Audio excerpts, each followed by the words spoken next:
Hey everyone, I'm back, and today we're going to be talking about King Kong. And this movie came out in 1933, and it's a huge classic movie that I've never seen. I've seen the remakes. There's been the 76 version and the Peter Jackson one from 2005.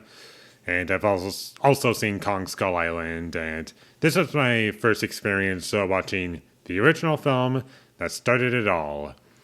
And I had a really good time with this movie. It was very entertaining, and there are elements to this movie that are very charming, especially the stop motion animation. And I know, like, one big criticism that people had with the 2005 version is that it takes an hour to get to Skull Island. And in this movie, it takes like 30 minutes until we get to King Kong, like 15 minutes to get to Skull Island.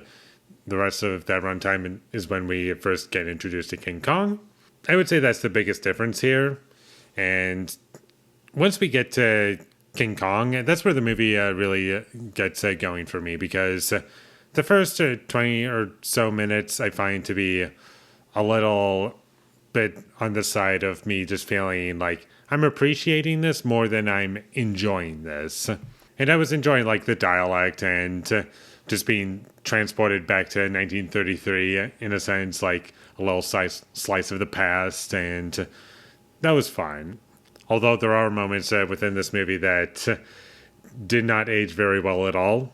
I'll say that much, especially with the dialogue and in terms of what was socially acceptable at the time. And that's just something you're going to have to get past, because although they're not like every second, they're sprinkled in the movie enough to where I do have to warn you that this is a movie from the 30s that was not afraid to have certain things in there. But going back to positives, I do love the scenes with King Kong, and all that was engaging. And pretty much the last hour of this movie just felt like one huge action scene that has a little bit of a break in the last 20 minutes. And that's pretty much the whole movie. Just action scene after action scene after action scene in this movie that just never stops. And it's very engaging for me. And I was also surprised as to how violent the movie was. Like, there's some stuff in this movie that's kind of scary and caught me off guard in a lot of ways. Like, there's points where King Kong puts people in his mouth and he, like, chews them. Like, that's very terrifying. And while we're on Skull Island, for the most part, I never really felt like I was on a set when it was not showing off special effects. That, I think, is worth mentioning and should be praised about the movie. I also loved King Kong's smile in the movie. That was pretty funny.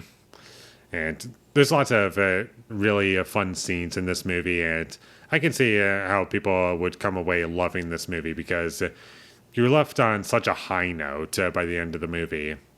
Simply because of just how much action is in the movie, and all that stuff is really good. The characters in this movie, there's not a whole lot to them. They're just basically there just to get us from point A to point B, and it's just in service to show off King Kong, basically, or at least get to the scenes with King Kong in them. For that, I think it's fine, and when characters die, I don't really feel attached to any of them.